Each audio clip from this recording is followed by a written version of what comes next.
Kopi Antiks Inspire.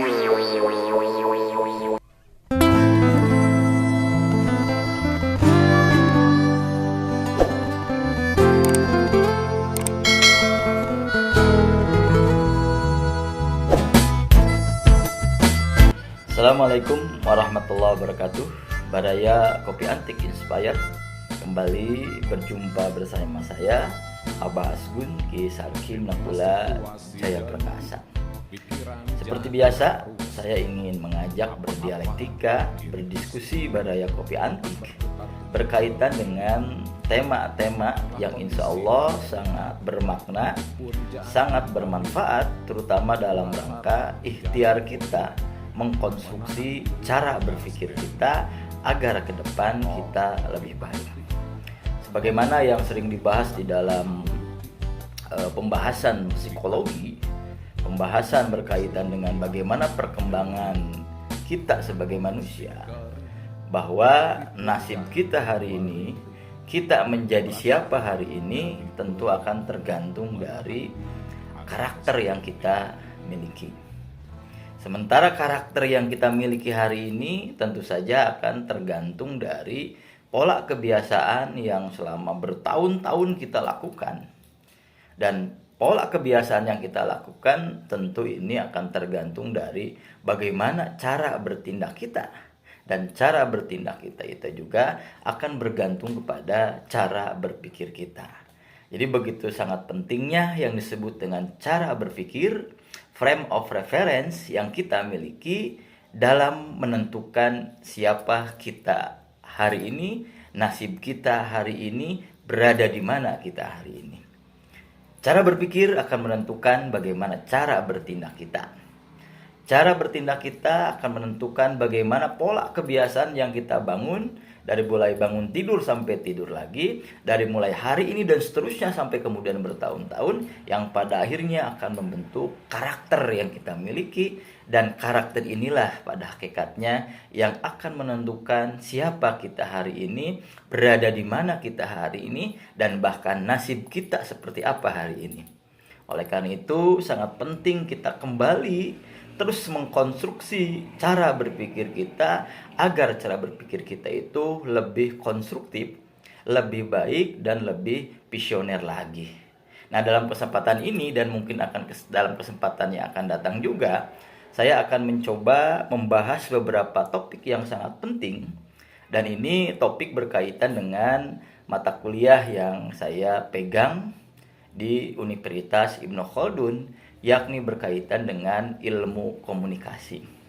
Kebetulan saya mengajar pengantar ilmu komunikasi, kemudian juga saya mengajar komunikasi publik, komunikasi massa, komunikasi organisasi, dan juga komunikasi antar budaya, dan nanti ada juga komunikasi politik. Nah, berkaitan dengan mata kuliah yang saya ampu di Universitas Ibnu Khaldun ini, saya ingin berbagi dialektika dengan Baraya Kopi Antik, terutama dalam rangka untuk membangun cara berpikir kita lebih baik lagi.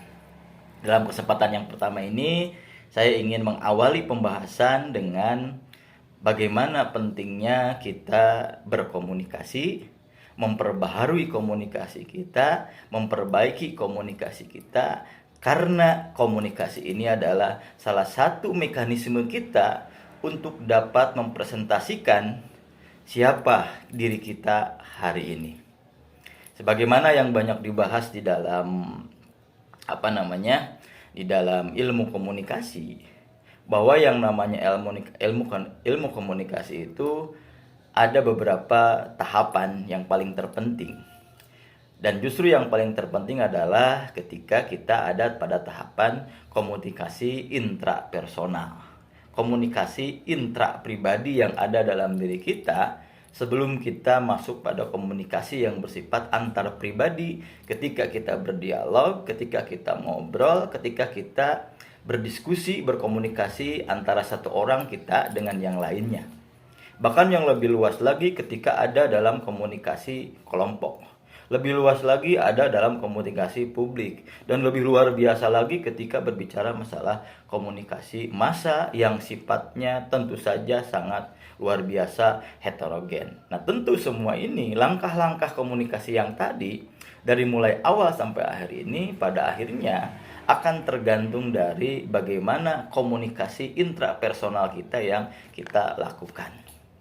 Kegagalan kita berkomunikasi dengan diri sendiri mau tidak mau akan mengganggu bagaimana komunikasi kita dengan antar pribadi dengan yang lain.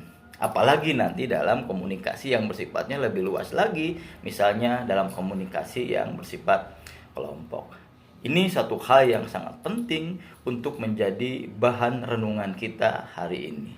Sebab kadang-kadang sadar tidak sadar, ketika terjadi kegagalan komunikasi, kegagalan saling memahami dan lain-lain sebagainya, kita sering enak kemudian melemparkan bahwa kesalahan ini adalah kesalahan orang lain, bukan kesalahan yang ada pada diri kita.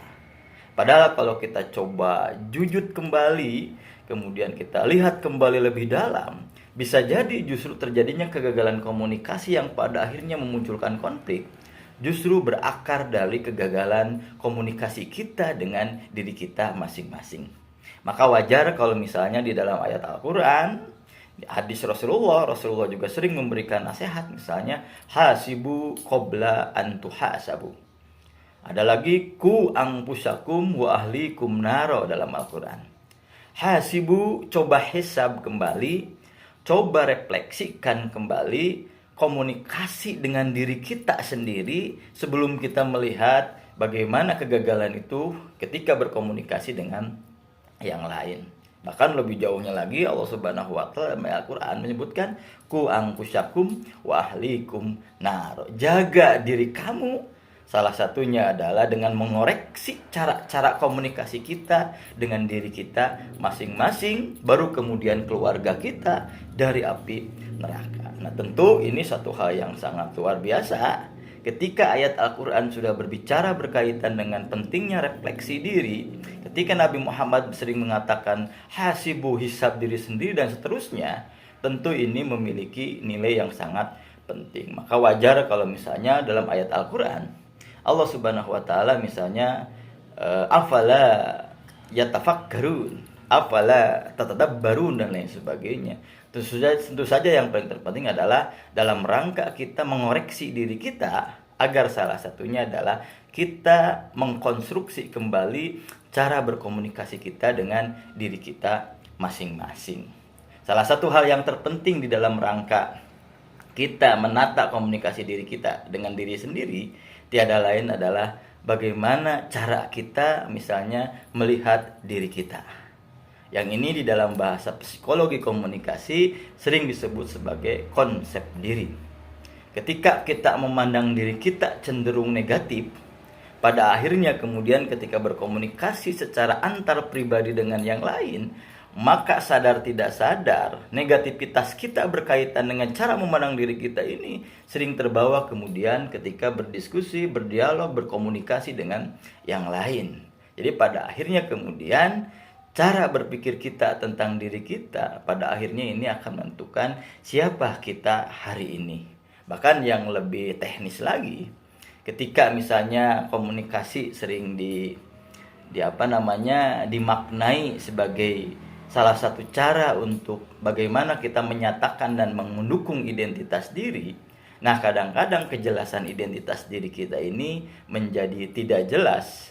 Ketika jangankan orang lain menilai diri kita, kadang-kadang kita sering juga menilai salah diri kita masing-masing. Yang pada akhirnya kemudian ketika kita salah memaknai diri kita ini siapa, diri kita ini apa, dan apa yang kita inginkan dan lain sebagainya, ini yang akan terjadi ketika dalam kontak sosial dengan yang lain, yang pada akhirnya cenderung kemudian terjadi kegagalan komunikasi. Nah, makanya bagaimana kita bisa mempengaruhi orang lain untuk dapat merasa, berpikir atau berperilaku seperti apa yang kita inginkan. Kadang-kadang kita sendiri sulit mempengaruhi diri kita untuk merasa, berpikir atau berperilaku seperti apa yang kita inginkan. Inilah yang sering terjadi. Bahkan di dalam konteks yang lebih ekstrim lagi, kesalahan kita merasa berpikir dan berperilaku seperti apa yang kita inginkan sering memunculkan apa yang disebut dengan split personality. Terjadi perpecahan atau pecah kepribadian di dalam diri kita. Cenderung kita tidak akan kenal diri kita, siapa kita, dan lain-lain sebagainya. Sehingga pada akhirnya kemudian kita sering kesulitan mengendalikan lingkungan fisik yang ada di sekitar kita, ada di lingkungan kita, dan juga bahkan psikologi kita masing-masing. Sehingga dalam konteks ini, kalau saya sering memandang bahwa ketika ada orang yang egois, itu adalah ketika dia sering gagal dalam melakukan komunikasi dengan dirinya sendiri. Sehingga kemudian kegagalan dirinya berkomunikasi ini juga akan membawa pada kegagalan berkomunikasi dengan yang lain. Begitu pentingnya yang namanya kita memahami diri kita agar tahu siapa kita, yang pada akhirnya kemudian kita bisa mengajak berdialog dengan diri kita masing-masing. Jadi kalau pertanyaannya siapa kita, maka sesungguhnya yang paling tahu adalah diri kita masing-masing. Ketika kita gagal mengetahui siapa kita, diri kita masing-masing, pada akhirnya secara teoritik dan konstruktif ini seringkali membuat kegagalan kita berkomunikasi dengan antar pribadi, berkomunikasi dengan yang lainnya. Jangankan berkomunikasi secara kelompok yang melibatkan banyak orang. Jangankan berkomunikasi dengan publik yang melibatkan banyak orang, dengan heterogenitas yang luar biasa juga. Ketika kita ngobrol dengan satu orang saja, orang yang gagal berkomunikasi dengan dirinya sendiri, sering juga kemudian dia gagal melakukan komunikasi dengan yang lainnya. Apakah muncul kemudian egosentrisme dalam dirinya? Apakah kemudian muncul dia sering merasa tersudutkan dan lain sebagainya, atau kemudian apakah dia sering merasa terhina dan sebagainya ketika berdialektika dengan yang lain. Ini salah satu di antara gambaran dari kegagalan kita berkomunikasi dengan diri kita masing-masing. Maka yang paling terpenting dalam konsepsi komunikasi, sebelum kita berkomunikasi dengan yang lain, maka selesaikan dulu kita berkomunikasi dengan diri kita masing-masing. Inilah yang disebut dengan refleksi. Ketika kita merefleksikan diri kita sampai kemudian kita tahu siapa diri kita, ini akan memudahkan kita berkomunikasi dengan yang lainnya. Inilah yang disebut dengan cara berpikir. Sehingga orang yang seperti ini biasanya dia akan begitu tepok saliro. Dia akan toleran. Dia akan cenderung menerima berbagai macam keadaan yang ada di sekelilingnya. Dia akan begitu mudah mengendalikan lingkungan fisiknya. Begitu tidak enaknya sebetulnya lingkungan fisik itu berpengaruh kepada dirinya. Kenapa? Karena ada ketahanan psikologi yang sangat luar biasa. Dia setelah selesai berdialog dengan dirinya. Nah, inilah yang kemudian membawa dia menjadi orang yang kemudian terbiasa berkomunikasi dengan yang lainnya. Nah, ketika dia terbiasa, kemudian dia menjadi orang yang ramah, orang yang toleran, orang yang begitu terbuka cara berpikir dan lain sebagainya. Ini sesungguhnya modal yang sangat berharga ketika akan melakukan komunikasi secara lebih luas lagi. Apakah antara pribadi, apakah kelompok, apakah organisasi, apakah komunikasi publik, atau yang lebih luas lagi berkaitan dengan komunikasi massa. Dia tidak akan cepat tersinggung. Dia akan cepat memahami dirinya, dia akan terbiasa mengendalikan fisiknya, psikologi, dan lain-lain sebagainya. Penting kita mempelajari diri kita dalam konteks komunikasi intrapribadi ini sebelum kita berdiskusi atau ngobrol, berkomunikasi yang lebih luas lagi yang ada di sekitar kita. Kalau kita coba perhatikan berkaitan dengan konflik yang hari ini sering terjadi, biasanya kalau kita coba urai secara teoritik konseptual, sesungguhnya semuanya akan berawal dari kegagalan kita melakukan komunikasi dengan diri kita masing-masing. Orang kadang-kadang hanya karena urusan yang kecil, kemudian muncul ketersinggungan, Padahal ketersinggungan itu kan hanya persoalan persepsi akibat sensasi yang salah. Kemudian dia komunikasikan dengan dirinya salah. Akhirnya muncul ketersinggungan, muncul emosi dan lain sebagainya. Dua-duanya kemudian emosi yang pada akhirnya muncul yang namanya konflik.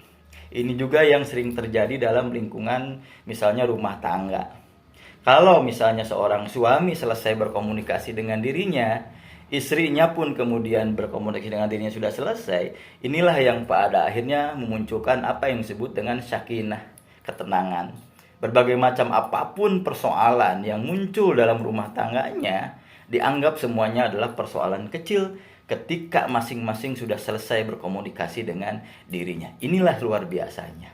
Jadi yang namanya sakinah tentu hanya akan dapat dilaksanakan ketika suami dengan istri mampu berkomunikasi dengan dirinya, atau paling tidak ada salah satu di antara keduanya itu selesai. Sebab ketika ada konflik apapun, kemudian seseorang kemudian emosional, misalnya taruhlah istrinya emosional, kemudian diterima oleh suaminya dengan lapang dada, sabar, tawakal, bagaimanapun dia adalah istrinya, dialog itu tidak akan terjadi deadlock. Nah, ketika deadlock inilah kemudian muncul persepsi yang macam-macam yang pada akhirnya sering membuat rumah tangga menjadi luar biasa, hancur dan lain sebagainya. Ini yang sering terjadi saya temukan ketika terjadi persidangan-persidangan di dalam sidang perceraian misalnya di pengadilan agama. Hanya gara-gara kopi, hanya gara-gara tali sepatu, hanya karena saus dan lain sebagainya. Karena masing-masing belum selesai berdialog dengan dirinya masing-masing, ketika terjadi dialog di antara mereka, cenderung tidak ada komunikasi yang baik luar biasa. Jangankan mawadah warahmah, sakinah menjadi tidak ada di dalam rumah tangganya. Ini salah satu di antara nilai penting ketika kita mempelajari komunikasi. Hari ini kita mempelajari pentingnya komunikasi intra-pribadi. Berkomunikasi dalam diri kita sendiri masing-masing, bukan hanya karena memang ada ayat atau hadis yang memerintahkan itu, qu anfusakum wa ahlikum naro, hasibu qabla an tuhasabu, afala ta'qilun, afala tadabbarun dan lain sebagainya. Tapi yang paling tidak, komunikasi intra pribadi ini sangat penting menentukan siapa diri kita hari ini. Karena kalau seandainya kita sudah tahu siapa diri kita hari ini, cara berpikir kita akan lebih baik lagi, yang pada akhirnya cara bertindak kita akan lebih baik lagi, pola kebiasaan kita akan lebih baik lagi, karakter kita akan lebih terbangun lebih baik lagi, yang pada akhirnya inilah yang menjadi modal dasar luar biasa dalam komunikasi yang lebih luas lagi. Ini barangkali yang ingin saya sampaikan, kita dialektikan pada kesempatan kali ini. Tentu saja dengan sebuah harapan mudah-mudahan ini menjadi bahan pemikiran kita bersama, begitu pentingnya yang namanya berkomunikasi dengan diri kita sendiri, yang dalam bahasa lain disebut sebagai refleksi. Ini barangkali mudah-mudahan bermakna, bermanfaat dan menginspirasi. Assalamualaikum warahmatullahi wabarakatuh. Tengah kondisi kering, hati pun jadi merinding, urat saraf jadi pening, menahan diri agar standing.